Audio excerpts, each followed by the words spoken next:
Bonjour et bienvenue dans le podcast NBA Corner où nous allons parler aujourd'hui de la conclusion incroyable du Game 6 entre les Sixers et les Celtics qui a vu Jason Tatum se réveiller pour permettre à Boston d'arracher un match décisif. À l'ouest, les Nuggets ont pulvérisé les Suns pour se qualifier en finale de conférence ouest. Nous allons également évoquer les séries entre les Lakers et les Warriors ainsi que les Knicks face aux Heat. Pour m'accompagner, je salue immédiatement Charles qui me fait le plaisir d'être là. Bonjour Charles. Salut Josh, salut à tous. Charlie, quelle soirée encore. Franchement, le combo Celtics, Sixers, Suns, Nuggets m'a régalé. Je dis ça parce que là, la série entre les Suns et les Nuggets vient de toucher à sa fin. Donc, c'est terminé. Mais ces derniers jours-là, suivre ces deux matchs coup sur coup, mon Dieu, que d'émotions, quoi. Ah ouais, c'était effectivement des belles affiches et des scénarios assez particuliers pour qu'on prenne à chaque fois pas mal de plaisir devant les matchs. Ouais, je suis bien d'accord. On va parler tout de suite pour commencer de la rencontre, ce Game 6 entre les Sixers et les Celtics. De l'ombre à la lumière après 43 minutes passées à saucissonner la quasi-totalité de ces tirs dans un Game 6 joué sur le parquet des Sixers en pleine confiance, poussés par leur public, surexcités par une victoire en apparence à portée de main. Ils étaient derrière, ils sont remontés. T'avais l'impression que c'était un scénario idéal qui était en train de se jouer à Philadelphie. Et là, Jason Tatum s'est réveillé dans les 5 dernières minutes de la rencontre avec 4 tirs à 3 points monstrueusement décisifs, terminant le quatrième quart-temps avec 16 points et 4 sur 5 à 3 points. Plus de points que l'intégralité de l'équipe de Philadelphie dans ce dernier quart de jeu. Du côté des Sixers, on peut se mordre les doigts de ne pas avoir saisi une opportunité en or de se qualifier enfin en finale de conférence Est, là où ils ont pu mis les pieds depuis Allen Iverson en 2001. Donc, durant l'ère Joel Embiid, avec un Boston qui avait perdu 18 ballons, Tatum qui était attendu en fin de rencontre, qui a attendu la fin de la rencontre pour venir gâcher la fête alors qu'il était en train de complètement dévisser ce match. Charles, que retiens-tu de ce 6e match entre Philly et Boston ? Ouais, en fait, c'est difficile parce qu'il y a beaucoup de choses. Déjà, on attendait forcément une grosse réaction de Boston et effectivement, ils ont entamé le match avec pas mal d'intensité. Ils ont rapidement mené de, je crois, plus de 15 points, pas loin, malgré l'absence totale de Tatum au scoring, mais avec une bonne adresse extérieure, notamment de Brogdon et Smart. Mais voilà, tu l'as dit, Philly a jamais lâché, ils sont revenus petit à petit, dans le sillage notamment d'Embiid et Maxey, ils sont refait leur retard jusqu'à revenir à hauteur de Boston, et c'est vrai que moi, à ce moment-là, je me suis dit que pour ces Celtics, ça commençait à sentir vraiment très mauvais, le momentum était complètement en train de tourner. Mais voilà, Tatum s'est enfin réveillé, a enfin pris son équipe sur ses épaules, et il est allé chercher ce Game 7 que tout le monde attendait, parce que cette série, on veut l'avoir en 7. Et c'est pas la première fois, en fait, depuis le début de la série qu'on voit ce scénario-là, avec un Tatum en galère, qui met vraiment du temps à entrer dans son match, même s'il contribue dans d'autres aspects que le scoring, évidemment, mais qui finalement, en fin de match, dans le money time, répond présent, fait les bons choix. Bon, c'est bien, ça prouve le niveau de confiance que Tatum a en lui. D'ailleurs, il l'a illustré dans cette interview post-match où il explique qu'il est un des meilleurs joueurs du monde et que ses coéquipiers lui font confiance en sachant ça, qu'ils savent qu'il va finir par se réveiller même quand il est dans un moment compliqué. C'est d'ailleurs assez amusant parce que dans le Game 4, c'est un peu ce qui t'est arrivé aussi dans la rencontre. Alors, ils ont perdu en prolongation, mais Tatum fait un match très similaire, c'est-à-dire un début de match hyper poussif, maladroit et tout, et en fin de rencontre, tout d'un coup, il reprend vie, son attaque revient, défensivement, il est présent, c'est assez étonnant en fait. Ouais, et puis il fait les bons choix, il est assez propre. Donc voilà, en fait... Moi, cette déclaration d'après-match, je sais qu'elle a fait polémique parce que certains l'ont un peu mal pris, mais moi je la comprends en fait. Je comprends ce qu'il veut dire par là. Cette confiance qu'il a en lui, c'est la raison pour laquelle, même après 3 quarts-temps dégueulasses, il est capable de sortir un money time de grande qualité. C'est la raison pour laquelle ses coéquipiers lui font quoi qu'il arrive confiance. Maintenant, une fois qu'on a dit ça, faut quand même ajouter que si Boston veut aller au titre, il a pas le droit de faire ça en fait. Il a pas le droit de n'être irréprochable qu'en fin de match. Il doit être le leader de cette équipe tout au long des 4 quarts-temps. Il a un collectif de fous furieux à ses côtés et on l'a très bien vu cette nuit puisque je crois que Boston avait 15 points d'avance alors que Tatum avait T'avais l'impression qu'ils avaient totalement le match en main. Et d'ailleurs, on peut sortir les applaudissements, une tournée d'applaudissements pour Joe Mazzulla. Je suis un peu méchant de le dire comme ça, mais il a remis Robert Williams titulaire pour la première fois de ses playoffs aux côtés de Al Horford, alors que c'était quand même l'an dernier avec Robert Williams et Al Horford dans le 5 majeur, de loin le meilleur 5 de Boston, notamment sur le plan défensif. Et encore, son utilisation laisse à désirer, puisque, quelque part, il les a pas fait jouer tant que ça ensemble. Mais cet ajustement a permis à Boston de recréer un petit peu cette puissance défensive à laquelle qu'on avait un peu perdu depuis le début de ces playoffs. Ouais, mais pour moi, c'est aussi pour ça qu'ils ont dominé l'entame de match. C'est parce qu'effectivement, ils ont commencé ensemble, et tu l'as dit, après, au fil du match, ils n'ont pas eu beaucoup de minutes en commun, mais cette entame réussie avec donc l'inclusion de la présence, enfin, avec la présence de Robert Williams à la place de Derrick White dans le 5, voilà, ça a apporté de la taille. Tu permets d'épauler Horford à l'intérieur. Embiid a eu plus de mal à se faire plaisir dans la raquette, c'est normal. Et ça a permis aussi à Boston de profiter des contre-attaques. C'est-à-dire que la défense retrouvée de Boston a permis aux Celtics de courir beaucoup plus en contre-attaque et d'aller chercher des points faciles quelque part.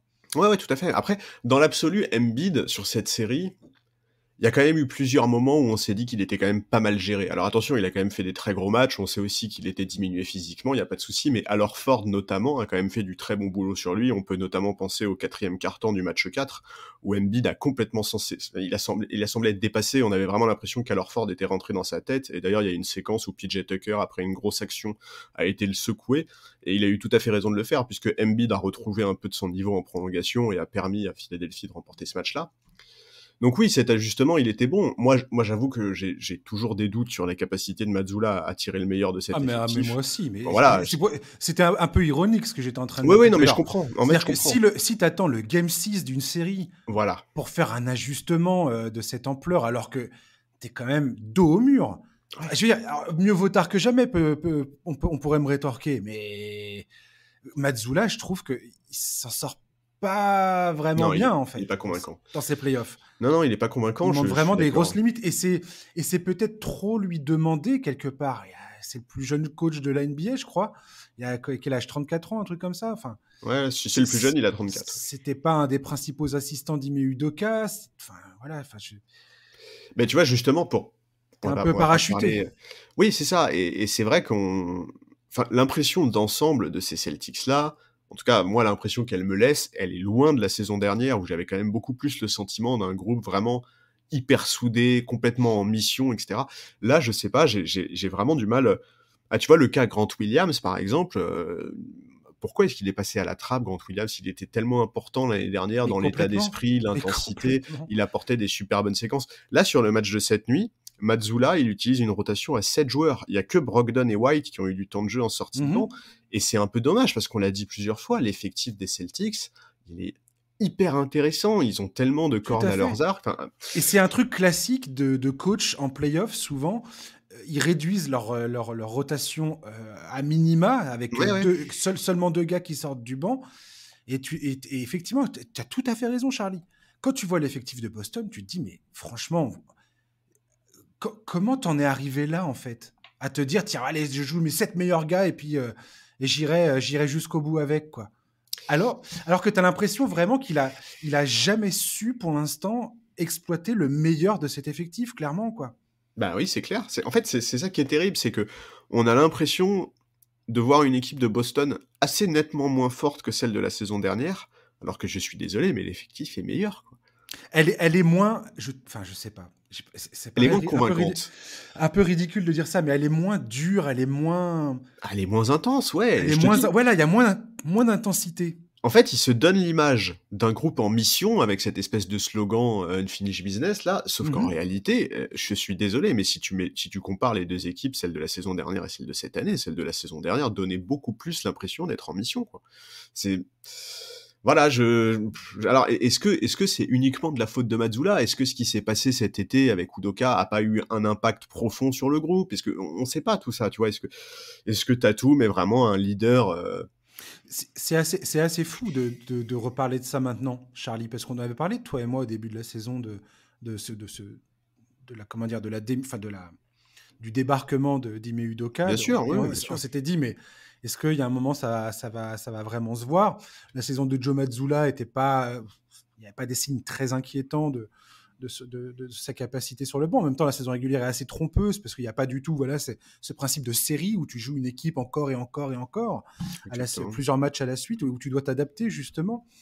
Et on voit clairement, avec d'autres exemples de coach dans ces playoffs, et la façon dont Boston galère pour passer tour après tour dans ces playoffs, bon, c'est là où tout d'un coup ça te saute aux yeux, quoi. Et ce qui est hallucinant, c'est que le timing du débarquement d'Udoka a fait que Boston n'a même pas pu reconfier les rênes de l'équipe à un mec comme Will Hardy, où clairement ils auraient préféré prendre ce mec-là qui est parti à Utah finalement. Mais s'ils avaient eu le choix, clairement ils auraient retenu ce gars-là, quoi. Ouais, donc voilà, c'est vrai que moi, Boston, j'ai des doutes sur Mazzulla. J'ai des doutes sur ce... En fait, Tatum a dit qu'il était blessé au poignet et qu'il allait peut-être avoir besoin d'une chirurgie cet été pour traiter ça, justement. C'est un peu... J'ai souligné ça dans mes fiches pour préparer cette émission parce que je me dis, c'est pas possible que le gars nous cochonne à ce point les matchs depuis le début, quoi. Ouais, mais oui. Je sais pas. En fait, moi, je t'avoue, cette nuit, devant le match, il y a eu un moment où alors c'est vraiment purement du feeling, du sentiment. Il y a absolument aucune analyse là-dedans. Pendant le match, pendant le 3e quart-temps, tu vois, quand Philly était en train de recoller, ce que je me suis dit, c'est cette équipe ressemble trop à Tatum et pas assez à Smart. Tu vois, dans le côté... Enfin, vraiment, il faut être à 100% du début à la fin, quoi. Il a encore été héroïque, Marcus Smart. Bah ouais, Smart et Brogdon sur le match de cette nuit, c'est impossible de pas les mettre en avant. Ils sont tellement importants dans le début de match. Brogdon, sur les 6 matchs de cette série, il tourne à 55% à 3 points. Ouais, tout à fait. Donc voilà, heureusement qu'il y a ce collectif pour sauver Tatum, parce que s'il y avait eu 20 points d'écart, tu vois, si Philly était devant de 20 points, Tatum aurait pu faire le money time qu'il voulait, il serait jamais revenu, quoi. Donc... Ouais, je pense que Boston attend aussi que Al Horford, il avait fait le match 3, il était à 5 sur 7 à 3 points dans ce match 3. Depuis, sur les 3 derniers matchs, il est à 2 sur 16 à 3 points, dont 0 3 points inscrits sur le Game 5 et le Game 6. C'est un peu inquiétant. Oui, mais alors il est précieux en défense, mais effectivement au shoot c'est un problème, et c'est dommage parce que le Game 3 ça nous avait tellement régalé avec cette séquence avec le journaliste là qui se fout un peu de ses capacités de tireur, et Ce que je veux dire par là, c'est que en fait, l'impression que me donne Boston depuis le début, c'est que tu sens qu'il y a un monstre endormi dans cette équipe, que quand ça part, quand la bête est lâchée, t'as l'impression qu'il pourrait rouler sur tout le monde dans ces playoffs, qu'il pourrait aller gagner le titre sans cligner des yeux. Et en même temps, il y a toujours un truc qui semble les retenir, quoi. En fait, la question, c'est est-ce qu'ils sont vraiment capables de lâcher la bête, comme tu dis, sur une période de temps suffisamment longue, quoi. Parce qu'on parle pas de le faire sur un match, en fait, là. On parle de le faire sur au moins une série. En tout cas, ce qui est clair, c'est que ce match 7, qui vient dimanche, c'est le très bon moment pour eux pour faire un énorme match. Moi, j'attends quelque chose, tu vois. Vraiment, j'attends quelque chose de très sérieux, de très solide, du début à la fin. J'attends Jason Tatum. En fait, depuis le début de ces playoffs, il y a énormément de doutes qui sont nés autour de cette équipe, alors que c'était quand même sur la ligne de départ, à nos yeux, une des principales favorites avec Milwaukee. Là, c'est le moment d'effacer certains de ces doutes, ou au moins de prouver qu'ils ont la capacité de jouer un match, enfin de dominer un match du début à la fin. Et parce que vraiment, le match de cette nuit, alors ok, on est sur le money time de Tatum, on est sur le fait que collectivement, ça a bien répondu présent, avec, on l'a dit, Brogdon, Smart, etc. En attendant, Philly aurait vraiment pu le prendre aussi, ce match, quoi. Mais complètement. Et c'est ce que j'allais dire, c'est-à-dire qu'on était à 2 doigts de voir Jason Tatum faire un match qui reste à jamais gravé dans sa carrière comme... ça aurait pu laisser une trace indélébile sur son CV, clairement. Bah ouais. Et au lieu de ça, il finit comme le sauveur de son équipe qui arrive à qualifier tout ça pour un match décisif qui se jouera à domicile. Et Boston qui commencera sûrement ce Game 7 avec un certain momentum parce qu'ils seront devant leur public et ils sortent de ce Game 6 miraculé quelque part. Ouais, tout à fait.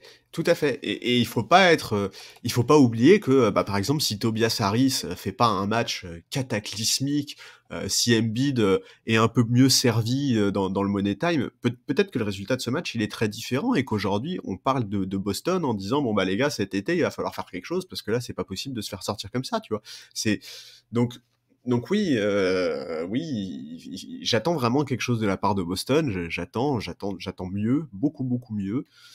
Et Tobias Harris, il faudra en parler un jour parce que 38 millions cette saison il touche. Hein. Alors je sais, rappeler le salaire d'un joueur après un match loupé, c'est un coup bas, mais Tobias Harris, son contrat, ça fait longtemps qu'on en parle, qu'on doute de sa capacité à prouver qu'il mérite ce statut. Tu sais, dans mes notes de match, j'ai quand même marqué que Tobias Harris avait une énergie défensive. Enfin, quand Philly fait son comeback et commence à repomper de l'énergie auprès du public et tout ça, avant que Niang marque ses vieux 3 points pour faire exploser la salle, c'était absolument génial. Il n'a pas démérité, Tobias Harris. Il défendait comme un chien sur Jason Tatum. Et je pense que cette énergie déployée en défense lui a coûté. Franchement, je serais ravi d'être le premier gars à un peu rentrer dans l'art de Tobias Harris parce que c'est pas un joueur qui, je trouve qu'il est trop payé pour ce qu'il apporte à cette équipe. Et ça fait longtemps que je le pense.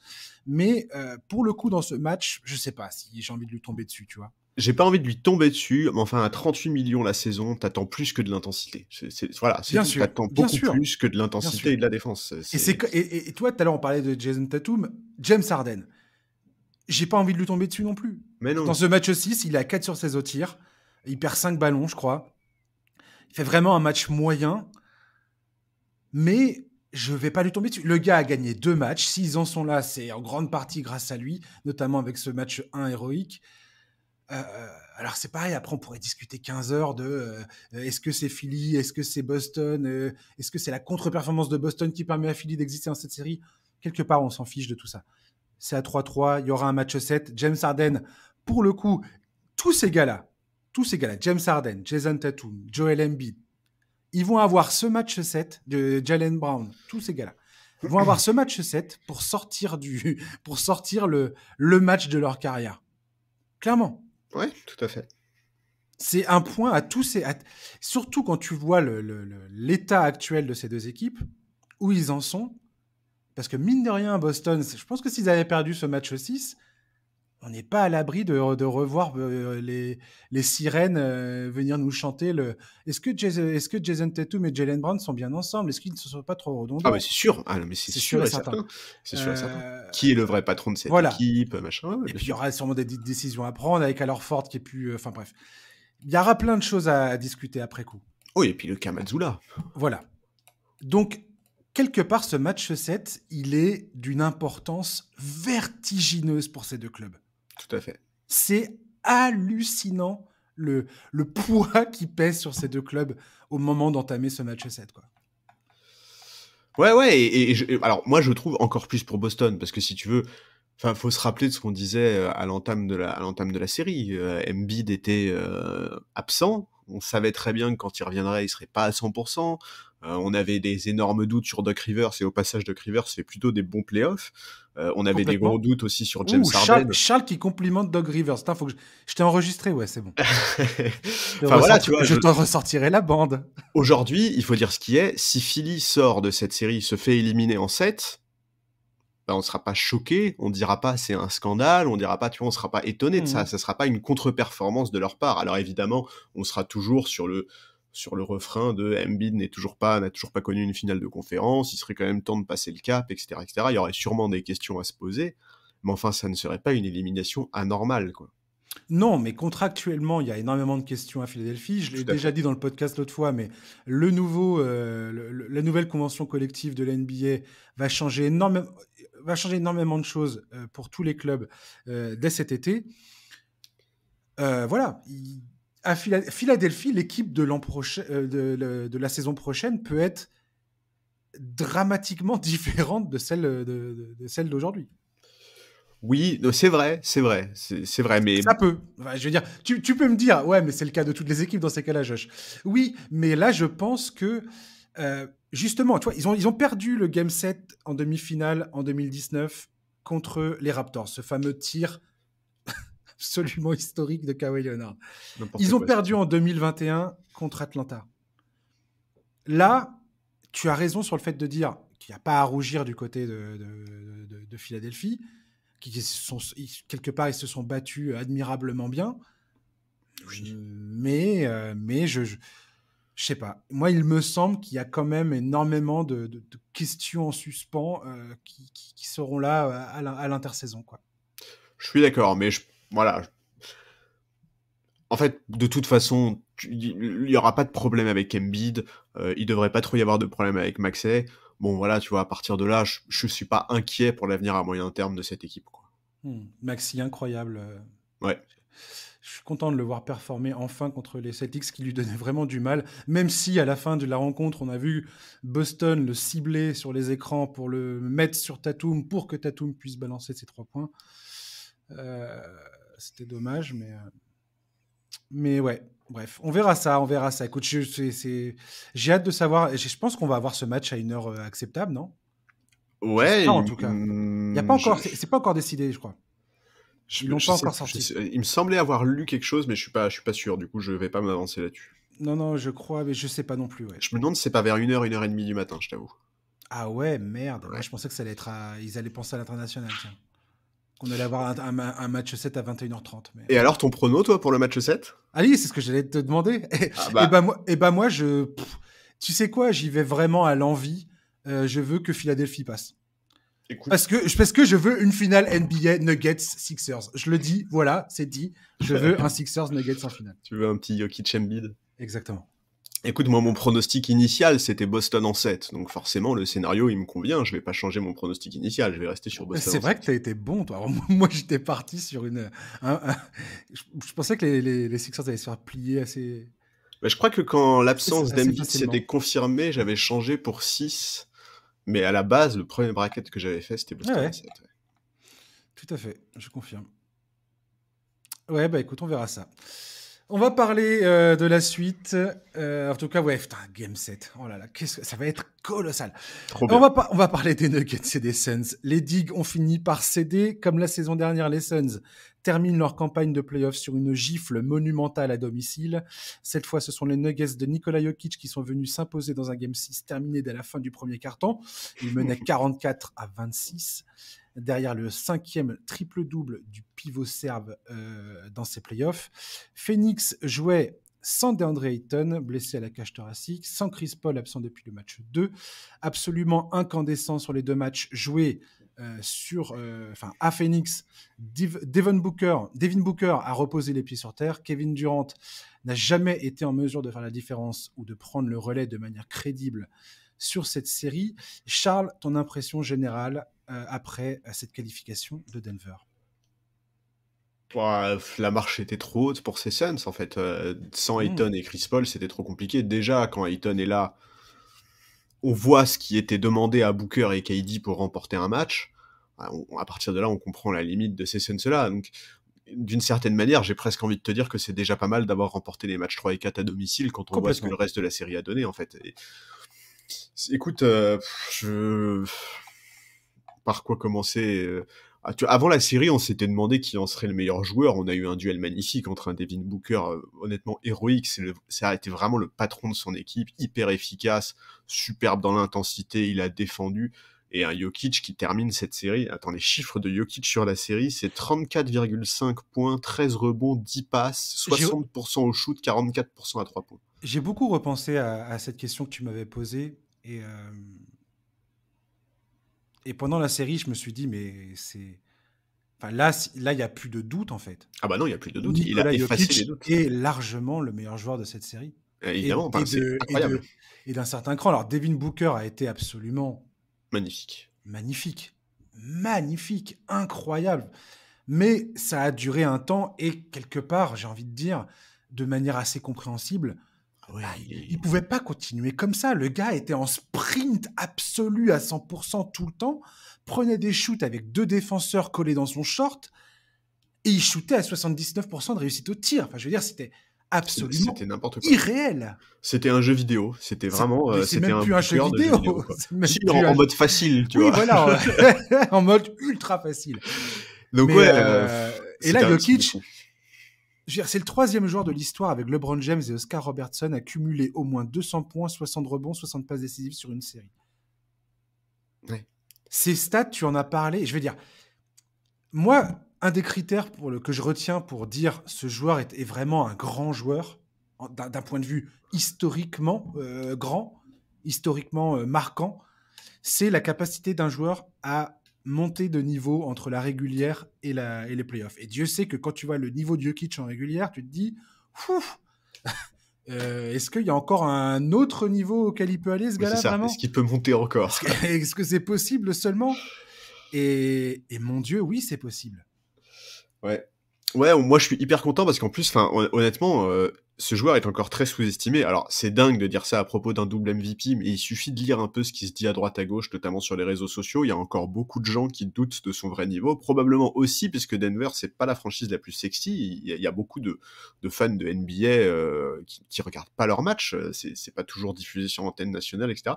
Là, ils ont eu une série face à une des équipes les plus médiatiques de la ligue depuis l'arrivée de KD. C'était une scène parfaite pour que Jokic démontre à quel point il fait partie non seulement des tout meilleurs joueurs de la ligue, mais de tout meilleurs joueurs de sa génération et même plus, et il l'a parfaitement prouvé, et je suis super content parce que ça fait plaisir. En fait, on en a marre, et là je m'exprime au nom de tous les gens qui adorent Jokic, on en a marre de voir ce mec-là être méprisé et être sous-estimé par trop de gens qui ne comprennent rien, quoi.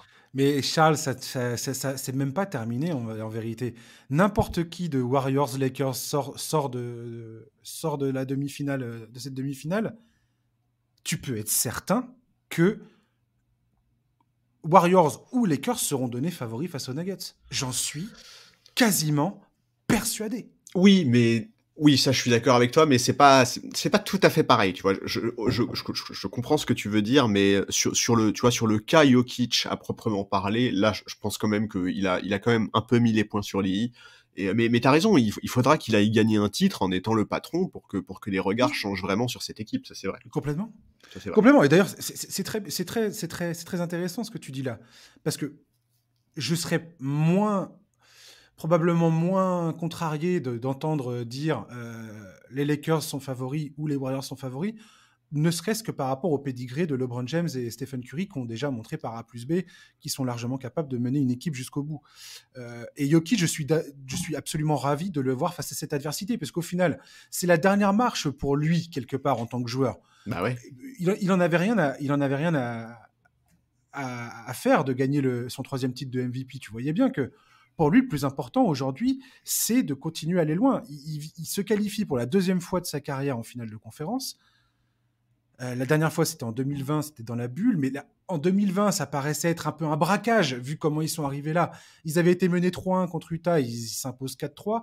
Menés 3-1 face aux Clippers, ils s'imposent 4-3. Ils arrivent face aux Lakers, ils étaient absolument épuisés, puis c'était un peu, la jeunesse des Nuggets face à des Lakers en mission, clairement, dans la bulle. Là, l'histoire risque d'être quand même assez différente, quand même. Parce que cette équipe des Nuggets, comment elle est construite par Calvin Booth, d'ailleurs, que je suis absolument sidéré que ce gars-là n'ait jamais été dans la discussion du meilleur comment dire, JM de la saison, quoi. Parce que quand tu vois l'effectif qui est construit autour de Jokic, tout est construit autour de ce mec-là. Et c'est c'est magnifique. KCP, Aaron Gordon, Bruce Brown, Christian Brown. Tous ces gars-là, c'est absolument... Cette équipe, elle a une profondeur de banc, il y a une cohésion collective, ça a du sens autour de Jokic, c'est hyper bien foutu. Et comme quand Tim Connelly est parti au Wolves, j'étais le premier déçu, j'étais en train de me dire, merde, c'est con... J'avais l'impression que ce gars-là était bien parti. Et Calvin Booth, c'était un GM qui semblait être trop vert, sans assez d'expérience. J'avais un peu peur que les Nuggets fassent un pas en arrière avec lui. Pas du tout. Et KCP, son expérience en tant que champion en titre avec les Lakers en 2020, justement, je trouve, est absolument... il a été important. Elle a une valeur incroyable dans cette équipe de Denver. Mais c'est un profil qui est précieux en playoff de toute façon, KCP. Mais t'as tout à fait raison, parce qu'effectivement, là, depuis le début, on a mis beaucoup Jokic en avant. En réalité, la différence entre ces deux équipes, on a pu le constater tout au long de la série, c'est le collectif. Denver a vraiment su gagner en équipe, à 8 joueurs à peu près, avec une rotation à 8 joueurs, je dirais, avec un Jamal Murray qui a montré qu'il n'était pas juste un scoreur, Aaron Gordon qui a été excellent tout au long de la série, il a fait tellement mal à Kevin Durant, notamment en défense. Porter Jr. a progressé, et d'ailleurs lui aussi en défense, c'est plus du tout le poids qu'il a pu être parfois. Il est toujours capable de prendre feu sur des séquences. Les autres role-players, pas assez par rapport à ce qui... Tout à l'heure, on parlait de Tobias Harris. Michael Porter Jr., alors, il a eu quelques bons passages, mais voilà un mec qui aujourd'hui est beaucoup trop payé par rapport à ce qu'il produit sur le terrain, quoi.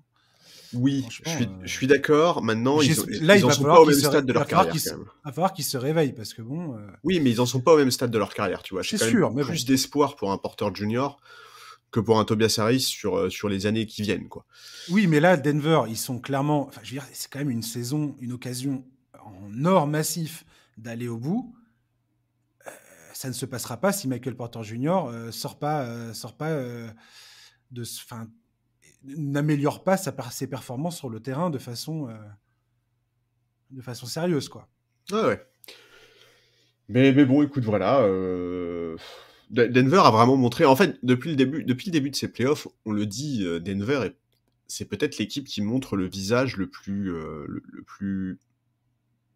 plus intéressant, le plus convaincant sur la durée. Ouais. Tu vois, il y a pas de parce que on pourrait dire oui, mais les Lakers aussi, ils ont montré un bon visage, les Warriors aussi, ils ont ponctuellement montré un bon visage. Il y a des matchs où c'est tellement le naufrage que, tu vois, Denver n'a pas ces matchs-là, quoi. Ces espèces de blowout où ils prennent 30, 40 points, ça n'existe pas ils pour l'instant. Toujours plus ou moins dans la rencontre. Voilà, donc oui, évidemment, ils ont pas fait la série parfaite, mais... Non, parce ils ont failli échapper le match 2, et ça aurait été catastrophique. Voilà. Mais ils ont quand même montré un visage hyper intéressant, ces Nuggets. Ça me paraît être l'équipe la plus solide. Maintenant, je me méfie toujours de cette impression parce que c'est souvent pas comme ça que ça se passe. Elle me fait penser, cette équipe, de plus en plus un peu à cette équipe de Dallas en 2011. Et franchement, je prends des pincettes. J'ai bien conscience que ce que je suis en train de dire, c'est énorme. Parce que cette équipe de Dallas en 2011 était... Elle est montée en puissance dans les playoffs. Quand ils sont arrivés en finale de conférence, ils étaient opposés, je me souviens, au Thunder. Ils venaient de sweeper les Lakers. Une série d'ailleurs dégueulasse des Lakers avec Andrew Bynum qui avait fait un attentat sur JJ Barea, il me semble, un truc comme ça. Enfin bref, c'était très très moche. C'était perdu en 4 manches secs. Andrew Bynum n'est pas un joueur qui me manque. Non. Et non, mais bon, ils étaient champions en titre malgré tout à ce moment-là. Et je me souviens que c'était dans cette série face au Thunder, clairement Nowitzki, il n'y avait plus de discussion à avoir sur le fait que ce gars-là était en train de réaliser une campagne de play-off hors norme. Complètement hors norme. Il était clutch, il était inarrêtable. Personne n'arrivait à l'arrêter. Après, forcément, opposé face au Heat, en finale, c'était difficile de donner Dallas gagnant et ils ont fini par s'imposer. C'était magnifique, cette finale. Bref, je ne dis pas que les Nuggets en sont là, mais les Nuggets, mine de rien, ils ont défait les Wolves au premier tour. Là, ils se défont des Suns qui les ont éliminés en 2021, il me semble. Oui, je crois que c'est ça. Ils vont rencontrer soit les Lakers qui les ont battus en 2020, soit les Warriors qui les ont battus en 2022, l'an dernier, 4-1, alors que Jokic a quasiment personne dans son effectif, soulignons-le encore une fois. Voilà, je trouve qu'il y a un espèce de parcours qui fait sens, quoi. Il y a une histoire, en tout cas. C'est assez marrant. Oui, maintenant... En fait, moi, le dernier doute en fait que j'ai encore un peu sur cette équipe, c'est le premier tour. Tu devais le remporter sereinement. Enfin, tu vois, il n'y avait pas d'opposition suffisamment forte. Le deuxième tour, ces demi-finales, écoute, on a quand même parlé des doutes qu'on avait sur Monty Williams, alors, cette nuit, il a essayé, il a modifié son 5 en y intégrant Landry Shamet à la place de Josh Okogie, notamment, et d'ailleurs... Ça a bien fonctionné. Oui, mais en fait, c'est dans la lignée de ce qu'il avait fait sur le match 5. Non, mais je sais que tu rigoles. Mais en fait, c'est dans la lignée de ce qu'il avait fait sur le match 5, parce qu'il avait démarré la seconde période du match 5 déjà comme ça, avec Shamet à la place de Okogie. Mais voilà, franchement, ces ajustements tout au long de la série, soit ils n'ont pas été bons, soit ils ont été trop tardifs, soit, enfin, voilà, c'était pas efficace. On on n'a pas senti ce groupe suffisamment en confiance, on n'a pas senti suffisamment de certitude pour créer un état d'esprit collectif. Dès lors que le duo Durant-Booker passait un tout petit peu au travers, c'était déjà mort. Donc, et puis voilà, les temps de jeu, déjà au match 5, on les avait sentis dans le dur, c'est logique vu ce qui leur a été demandé. On avait évoqué plusieurs fois les temps de jeu dans ces playoffs, c'est logique qu'ils finissent par payer ça. Donc voilà, moi le dernier doute que j'ai par rapport à ces Nuggets, c'est ces Suns-là de Monty Williams. Est-ce que vraiment c'était un obstacle important ? Est-ce que vraiment ils ont dû aller puiser un peu dans, tu vois, ce qu'ils ont au plus profond d'eux-mêmes pour aller les battre ? Est-ce que c'est des séries sur lesquelles tu construis, tu vois, un groupe qui va aller jusqu'au bout ? Ou alors est-ce que c'est juste des séries où justement tu montes en puissance tranquillement ? C'est compliqué à dire, mais vraiment, moi, le visage montré par ces Suns, malgré Booker, parce que le problème c'est qu'en fait on est beaucoup sur l'impression laissée par Booker. Moi, j'ai vraiment beaucoup de doutes et j'attends de voir quelle va être la suite pour Phoenix, pour Monty Williams, pour Chris Paul, pour DeAndre Ayton. Enfin, voilà, j'ai vraiment beaucoup de doutes là-dessus. Vas-y, justement, en 5 minutes, on va terminer là-dessus, sur cette série. Les Suns, est-ce que tu penses que déjà Monty Williams est en danger ou pas ? Ah bah pour moi, il faut qu'il s'en aille, Monty Williams. Ouais, je suis assez d'accord avec toi. Et effectivement, là, on voit que c'est un débat qui revient de plus en plus.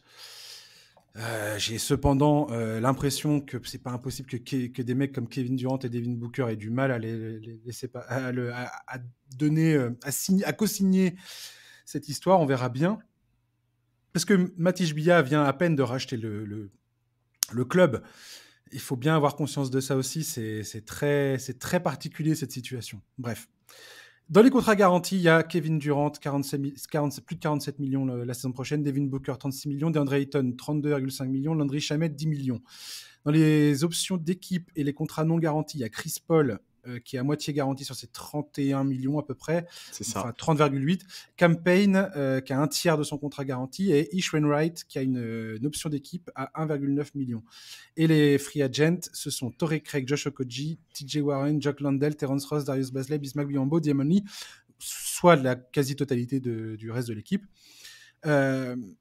Il n'y a pas vraiment de marge de manœuvre en termes de pic de draft, il n'y a pas vraiment de marge de manœuvre à cause du nouveau, de la nouvelle convention collective, justement, pour aller signer les teams vétérans, tout ça, tous les petits contrats que les clubs avaient l'habitude de signer. Et ben, c'est peut-être que ces contrats-là vont pas être disponibles cette fois. C'est même sûr, hein, ça dépend, ça va dépendre du salary cap. Donc j'ai l'impression que les Suns sont quand même dans un siège extrêmement inconfortable pour entamer cette intersaison.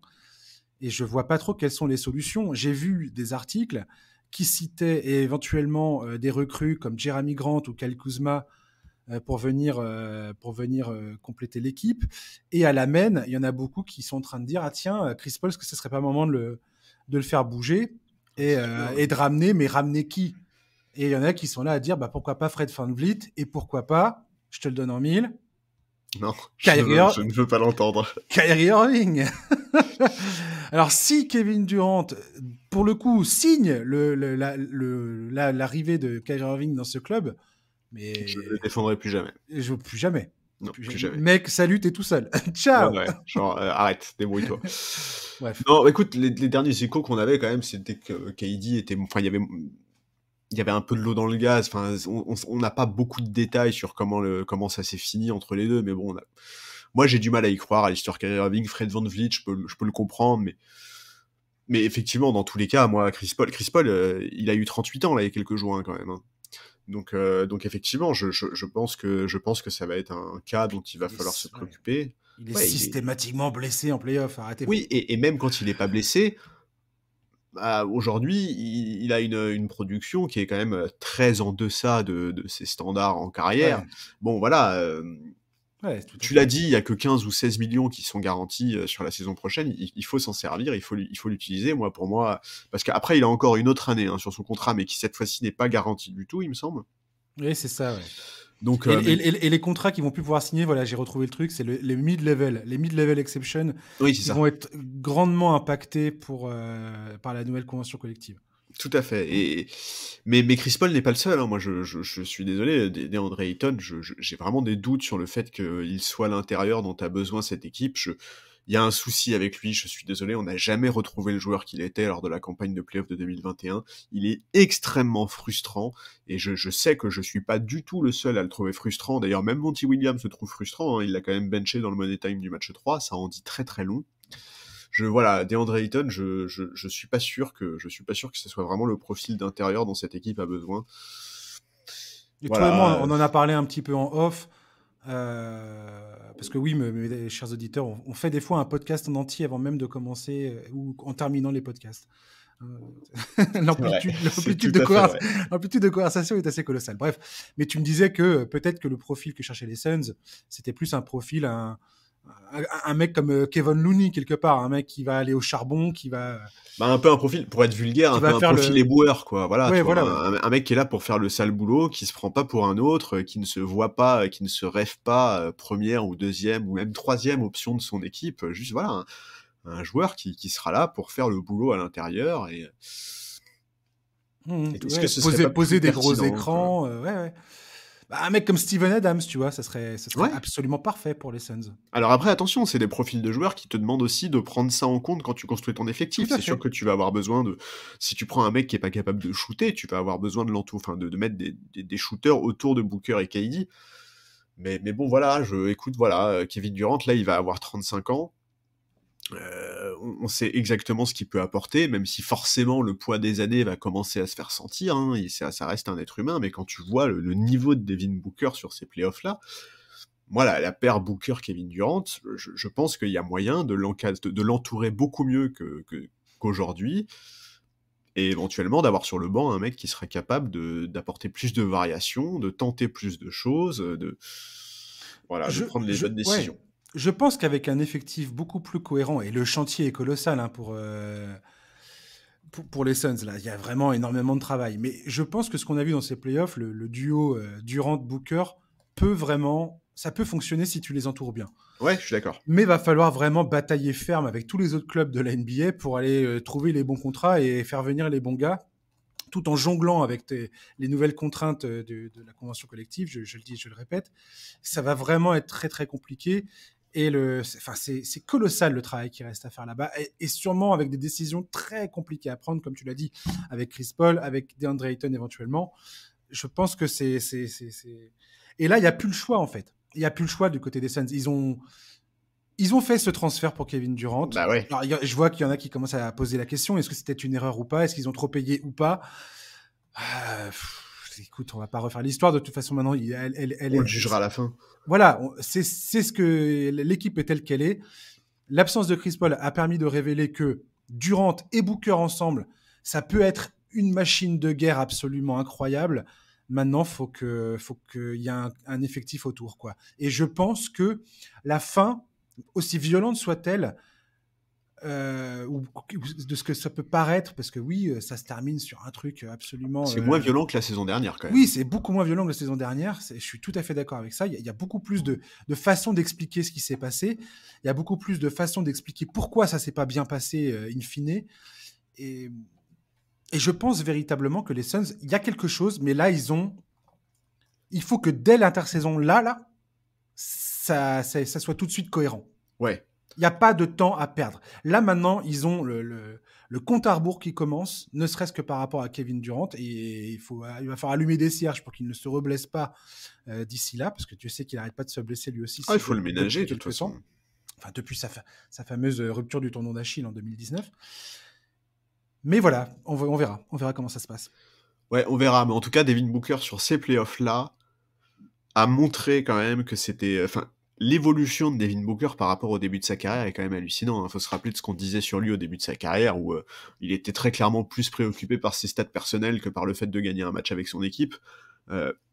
Aujourd'hui, le Devin Booker là qu'on a vu sur ces playoffs-là, c'est vraiment un mec qui peut aller loin en playoff, qui peut être vraiment le leader d'une équipe extrêmement ambitieuse en playoff, et ça, c'est important d'avoir vu ça. C'est vraiment le rayon de soleil dans cette équipe, quoi. Un assassin. Ouais. On va parler rapidement des deux dernières séries. Warriors-Lakers, les champions ne sont pas morts, du moins pas encore. Les Warriors ont réussi à s'imposer dans le Game 5 de leur série face aux Lakers en accélérant le rythme à chaque opportunité pour lancer des contre-attaques, pour éviter de se retrouver face à une défense posée des Lakers. qui clairement leur met sérieusement des bâtons dans les roues, pour tenter de fatiguer également LeBron James et Anthony Davis en les obligeant à sprinter à chaque minute passée sur le parquet. L'ajustement de Steve Kerr a été de faire rentrer Gary Payton Jr. dans le 5 majeur. Personnellement, je ne m'attendais pas à ça, mais ça s'est révélé tout à fait bénéfique. Draymond Green a joué avec une urgence et une détermination indispensable côté Warriors s'ils veulent espérer l'emporter. Stephen Curry oblige Anthony Davis à s'appliquer dans la majeure partie des pick and roll et à sortir de la raquette. C'est un peu ce que cherche à faire désormais Golden State. Andrew Wiggins, qui s'est blessé à la cage thoracique à la fin du match 5, a répondu présent. Il a été déterminant dans la victoire à Golden State. Pour les Lakers, il s'agit désormais de boucler l'affaire à la maison. Charles, à quel point es-tu confiant de voir LeBron et consorts s'imposer cette nuit ? En fait, c'est beaucoup confiant, c'est beaucoup dire, parce que en fait, le problème, c'est que c'est un match 6, qu'il y a un joueur à Golden State qui aime bien ce genre de match. En plus, à Los Angeles, chez lui, là où il est né. Bref, j'ai peur du match de Klay Thompson, hein, qu'on soit clair. Le fameux Game 6 Klay. Ouais. Mais pourtant, il a un peu foiré ces dernières... Un peu foiré. Il a été en dessous de tout. Il a été horrible. Et puis ces dernières tentatives... Ah oui, était pas top. En Game 6 des finales NBA, il était à 5 sur 20. Bon, ils ont quand même gagné et ils ont remporté le titre, tout ça. Donc, la saison dernière, il fait quand même un gros match 6 contre Memphis en demi-finale de conférence. C'est vrai. 30 points, 8 sur 14 à 3 points. C'était pas un match éliminatoire. Non. Et contre le Sacramento, il a fait 8 sur 20, dont 2 sur 9 à 3 points. Et ça n'a pas empêché les Warriors de se qualifier. Ouais. Donc peut-être que c'est ce match-là, le Game 6 Klay, que tout le monde attend. Bah, j'espère pas. Moi, en écho au match 6 qu'il a fait contre le Thunder, je le rappelle pour ceux qui l'ignoreraient, en 2016, il avait fait un match complètement fou. Il a établi un record d'ailleurs de panier à 3 points dans 11 sur 18 à 3 points, 41 points. Donc je sais pas si ça va être ça ou pas, mais... C'est inquiétant. Bah, après, sur le match 5, les Warriors ont été portés par le trio Curry, Wiggins et Draymond Green, tu l'as dit, qui ont compensé les petits matchs de poule et surtout donc de Klay Thompson. En fait, c'est un peu triste parce que Klay, il a fait 2 premiers matchs bons. Et après, on arrivait à Los Angeles, quoi. Et on sait très bien qu'il rêve de briller sur le parquet de Los Angeles, lui qui est originaire de la ville. Et pour le moment, c'est pas le cas du tout. Il vit des matchs qui sont très compliqués. Écoute, moi, je crois que c'est Charles Barkley, il y a 2 nuits, qui expliquait que les Lakers avaient maintenant la pression avant le match 5, parce que quand tu mènes 3-1, tu veux surtout pas te retrouver dans une situation de jouer un match 7 à l'extérieur. Je comprends le point de vue, maintenant je pense que la pression, les Warriors l'ont également. Même si leur classement régulier le reflète pas forcément, ils sont quand même les champions en titre. Et là, ils sont un peu dos au mur. Bizarrement, je suis pas trop inquiet pour les Lakers. On a parfois un peu le sentiment qu'ils choisissent leur match sur ces playoffs. Ça pourrait leur jouer des tours. Alors, je te dis pas du tout qu'ils ont lâché ce match 5, hein, c'est pas le cas. Même si c'est vrai qu'on n'a pas retrouvé l'intensité qu'ils ont pu mettre parfois sur certains matchs. Mais bon, voilà, dans cette série, on a parlé par exemple du match 2 où ils avaient vraiment donné l'impression qu'ils estimaient avoir déjà fait le boulot en prenant un match à l'extérieur. Bon, il faut faire attention parce que ces Warriors-là restent quand même très dangereux. Ils ont tout à fait la capacité d'aller remporter le match 6 à LA pour s'offrir le Game 7 à domicile. Mais je sais pas, je suis plutôt bizarrement assez serein. En fait, tu vois, par exemple, un Darvin Ham, on s'attendait à ce qu'il se fasse out-coacher par Steve Kerr de manière hallucinante. Pour le moment, je trouve qu'il s'en sort très bien. Il fait des choix importants. Il y a des petits ajustements qu'il fait qui sont pertinents. On voit des bons systèmes en sortie de temps mort. De toute façon, il y a qu'à voir les changements qui sont faits par Steve Kerr. Le fait d'inclure Jamichael Green dans le 5, puis de moins l'utiliser, de mettre Gary Payton. Tout ça, c'est aussi parce que Darvin Ham a du répondant qui pose des problèmes tactiques à ces Warriors-là. Et voilà, je voulais le dire parce qu'on a eu des doutes dans ce podcast sur lui. Je trouve aussi qu'il y a aussi beaucoup cette tendance avec les équipes de LeBron, c'est que quand LeBron gagne, on dit que c'est grâce à lui, et quand il perd, on dit que c'est la faute du coach. Là, franchement, je trouve vraiment que le coaching staff fait du bon boulot, ça fait plaisir. Et voilà, les Lakers sont pas l'équipe la plus spectaculaire, ils n'inventent rien d'exceptionnel, mais c'est propre, ça exécute plutôt bien, il n'y a pas trop d'erreurs. Ils ont des difficultés à 3 points, mais ils trouvent d'autres solutions, donc Donc ouais, je trouve ça plutôt cool. Ouais, il me semble bien cette équipe des Lakers, effectivement. Je suis assez. Je suis vraiment très étonné par ce parcours des Lakers. Je voyais vraiment pas ça, et puis je tiens à souligner aussi que bon, Anthony Davis a eu un choc à la tête au match précédent. Apparemment, il va jouer le Game 6, il n'y a pas trop de problème. Mais ni LeBron, alors LeBron il joue sur un pied et demi, Ouais, mais pour l'instant, ni LeBron ni Anthony Davis ont souffert de gros pépins physiques, du moins un truc qui les empêche de jouer. Donc c'est plutôt une bonne chose côté Lakers, et franchement, c'est quelque chose auquel je ne m'attendais pas forcément. Alors Anthony Davis, il est un peu comme James Harden dans ses playoffs, il est sur courant alternatif, il enchaîne un bon match avec un match moyen, voire un match médiocre, et puis c'est reparti, on recommence. J'aime bien le fait que aux Lakers, depuis le début de ces playoffs, et pour moi c'est tellement important, c'est le fait que tu aies des role-players qui à chaque fois sortent des grosses perfs. tout à Que ce fait. soit Austin Reeves, Rui Hachimura, Lonnie Walker The Force l'autre fois, même D'Angelo Russell Ouais, ouais. qui va te pondre un très bon match par-ci par-là, qui va se révéler décisif en termes d'apport offensif sur le terrain. Et puis derrière, tu as LeBron James qui compose avec tout ça. Anthony Davis, dès qu'il est fort, bah, il n'y a plus personne pour les battre, c'est les Lakers. Le coaching de Steve Kerr a réussi à faire en sorte que Jared Vanderbilt, qui est un élément très important de cet effectif, soit beaucoup moins présent ces derniers matchs. Il a joué que 11 minutes mercredi, là. Mhm. Dennis Schroeder, c'est aussi un très très bon élément en sortie de banc. Oh oui. J'ai plus confiance dans les Lakers que dans les Warriors à l'heure qu'il est.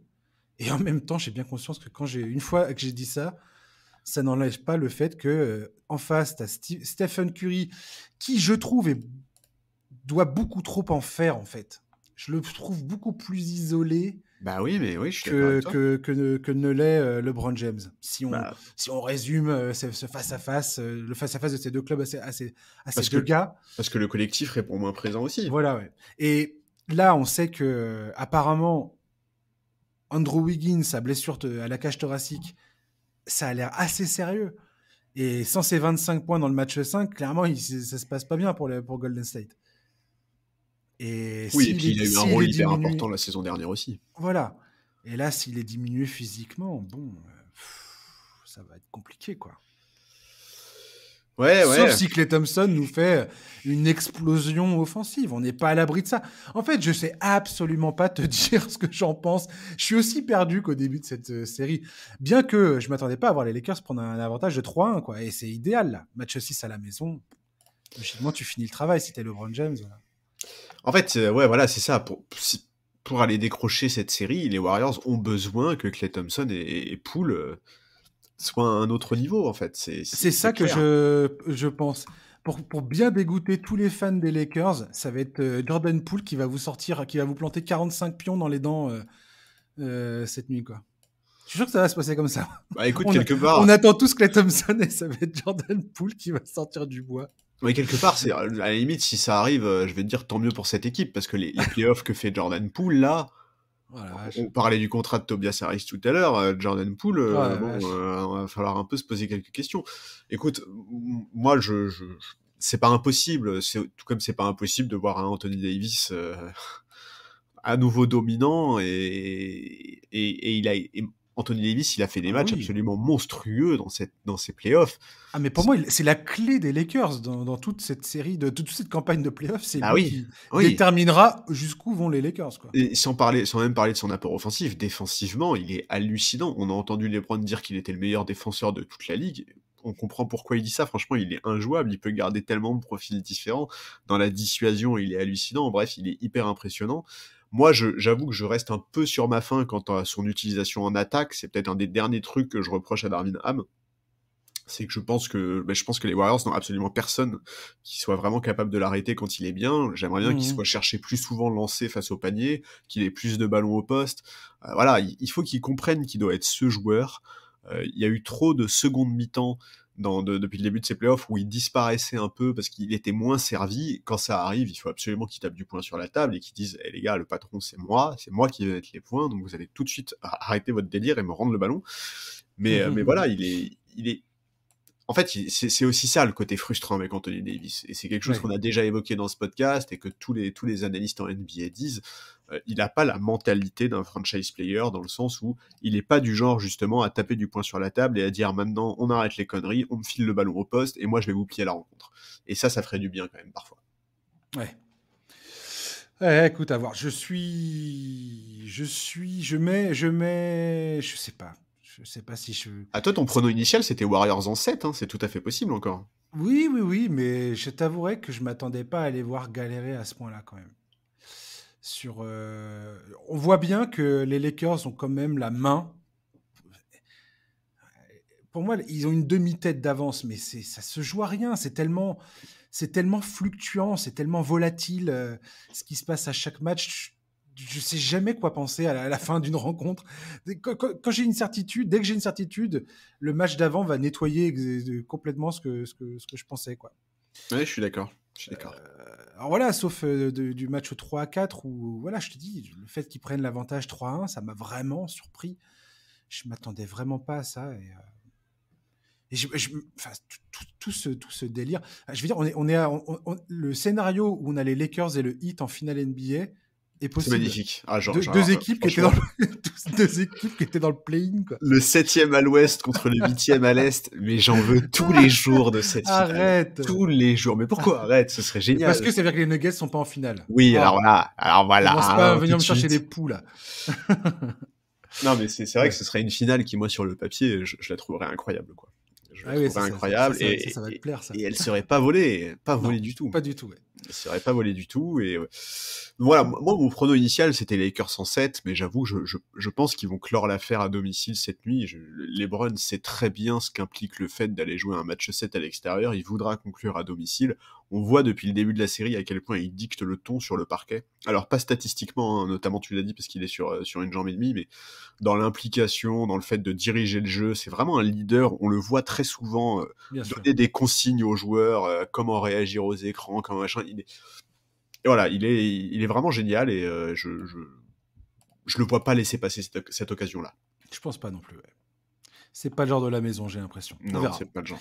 Et après, voilà, je te dis, encore une fois, les Warriors, quoi. Voilà, c'est ça. C'est que s'il y a une équipe qui peut réaliser des exploits hallucinants dans cette ligue, c'est Golden State. Ça serait n'importe qui d'autre en face. Je pense pas que j'aurais une seule hésitation. Mais parce que c'est les Warriors, ouais, pareil. Voilà, je suis incapable de... J'irais rien affirmer du tout, désolé. En fait, ces 10 dernières années, on s'est trop souvent fait avoir à dire ça va se passer comme ça, et où tu voyais arriver un truc hallucinant, en positif comme en négatif, hein, parce qu'ils ont aussi loupé des trucs hallucinants, les Warriors, ces dernières années. On va terminer ce podcast avec Heat versus Knicks. Les Knicks désespérés, mais les Knicks qui respirent encore. Beaucoup de monde les donnait pour morts, moi le premier. L'équipe coachée par Tom Thibodeau a réussi à sauver sa saison en s'imposant dans la douleur au Madison Square Garden. Un match que Jalen Brunson et Quentin Grimes ont joué dans sa totalité, 48 minutes. C'est so Thibodeau. Oui. Un match où Julius Randle, après une entame difficile, je dois le reconnaître, s'est révélé plus réfléchi en deuxième mi-temps, ne cherchant pas à forcer l'issue face à ce génie défensif qu'est Bam Adebayo. Enfin, Julius, tu as compris. Impliquant ses coéquipiers, parvenant à attirer à lui la défense, ressortant bien les ballons. Pour le Heat, ce match a été marqué par un manque d'adresse extérieure, ce qu'on n'avait pas vu depuis un bon moment. Bizarrement, en tout cas, moi, je m'étais habitué à les voir rentrer 40% de leur tir à 3 points. Ça n'a pas empêché les hommes d'Eric Spoelstra d'être au contact des Knicks toute la rencontre, jusqu'à la fin, ne s'étant que dans les dernières minutes du match. Charles, as-tu un doute de voir le Heat conclure cette série devant son public ? Alors, je tiens déjà à dire que tu as mis Julius Randle et réfléchi dans la même phrase, et ça m'a coupé le souffle. C'est un exploit, je trouve. Non, je plaisante, évidemment. Écoute... ça changeait, quoi. Ça changeait de le voir arrêter de foncer tête baissée dans la défense d'Adebayo. Ah non, mais très bien. Enfin, t'as compris. Ouais, enfin, t'as compris, ouais. Faut arrêter ça depuis un moment. Mais écoute, ouais, tu l'as dit, New York a pu repousser l'échéance grâce à un Jalen Brunson hallucinant, et un Julius Randle donc enfin efficace, mais voilà, Brunson et Grimes, parce que t'as quand même dit New York respire encore, je t'avoue, Brunson et Grimes, à l'issue du match, je pense qu'ils étaient sous assistance respiratoire. Grimes, c'est limite s'il pouvait marcher à la fin du match. Oh là, c'est... En fait, pour moi, c'est suicidaire ce qu'a fait Thibodeau, en fait. Bah, c'est du Thibodeau, quoi. T'arraches un match, mais à quel prix? Et le match suivant, ça va se passer comment? En plus, t'as le voyage derrière. Non, mais en Tu vas plus, jouer à Miami. Et ces deux mecs, ils sont indispensables à l'histoire. Tu vas pas me dire que t'arrives pas à leur trouver 5 minutes pour les faire souffler, sans déconner. Non, mais en plus, ce qui est terrible, c'est que c'est quand même un match en plus où Miami, de son côté, est plutôt en galère, quoi. Tu vois, au shoot notamment, malgré une entame réussie, ils sont plutôt en galère. Et pourtant, et malgré ça, t'as besoin de faire ça. Enfin, c'est. Attends, j'ai trouvé une stat trop drôle. C'était quand la dernière fois que Tom Thibodeau a fait jouer un joueur toute la rencontre, comme ça, en playoff? Et Je ben, sais c'était pas. en 2014. Et tu sais quel joueur c'était? Non. C'était Jimmy Butler. Butler, ouais, bah ouais. À Chicago. Ouais. C'est énorme. Et les Knicks, ils n'avaient plus vu un duo de joueurs jouer la totalité du match depuis Walt Frazier et Jerry Lucas en 1972. Autant dire une éternité. Mais après, tu vois, alors on va regarder le positif quand même. Mm-hmm. Moi, je dois t'avouer qu'en voyant le match, à la fin, dans le premier quart-temps, il y a eu un moment où je me suis dit, ça va mal se passer. Parce que dans le premier quart-temps, quand même, les Pour New York, tu veux dire? Ouais. D'accord, ouais. Moi, j'ai eu peur qu'ils lâchent un peu mentalement, tu vois, parce qu'ils étaient quand même dominés. Et finalement, ça n'a pas du tout été le cas. Et dans les 2 cartons qu'on suivi, ils ont montré certaines des qualités qui justifient leur présence en demi-finale de conférence. Hein. Mais tout à fait, Voilà. tout à fait. Mais par contre, on voit par quoi ça passe, en fait. Ça passe par une domination retrouvée au rebond, ça passe par... Mais ils font un run absolument dingo. Ils collent un 18-2, je crois. Ouais. Après la fin du premier carton. D'ailleurs, c'est Randle qui est sur le banc et c'est Obi Toppin qui fait une entrée absolument héroïque. Bref. Obi Toppin, voilà, le ballon tourne mieux, il y a plus de... tout d'un coup, le collectif prend le dessus, quoi. Oui, et puis Mitchell Robinson domine enfin au rebond, quoi. Voilà, et est enfin... Il arrive à rester sur le terrain, quoi. Mais ça n'empêche pas Miami, à la fin du match, de venir leur souffler derrière l'oreille, quoi. Bah oui. Et quand j'ai vu ça, je me suis dit, ce match aurait dû être un match dominé par New York, en vérité. Jamais ils doivent se faire remonter comme ça. Et c'était vraiment joué avec le feu que de... Si Miami retrouvait un poil d'adresse en fin de rencontre, il n'y avait que Duncan Robinson qui arrivait véritablement à planter un tir, mais je pense à un 3 points de Kyle Lowry qui a été manqué, 2-3 tirs comme ça un peu clés où ça aurait pu vraiment faire douter tout le monde côté New York.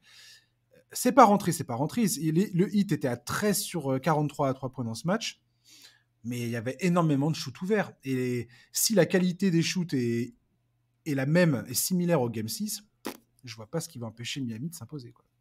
Non, et puis mais tu vois ce que tu dis, c'est aussi ça qui est génial avec cette équipe de Miami, quoi. C'est que c'est vraiment une équipe qui lâche jamais rien. Enfin, tu vois le match 2 là, alors qu'ils avaient déjà remporté le premier match, ils auraient pu faire comme les Lakers, tu vois, se dire bah le boulot a déjà été fait à l'extérieur, on va pas se fouler. En plus Jimmy Butler n'est pas là, rien du tout. Ils se sont battus comme des chiens jusqu'au bout. Enfin, c'est ce qui est cool. Maintenant, oui, effectivement, tu l'as dit, malgré tout ce qu'on a évoqué sur le match de cette nuit, Miami n'a jamais été loin.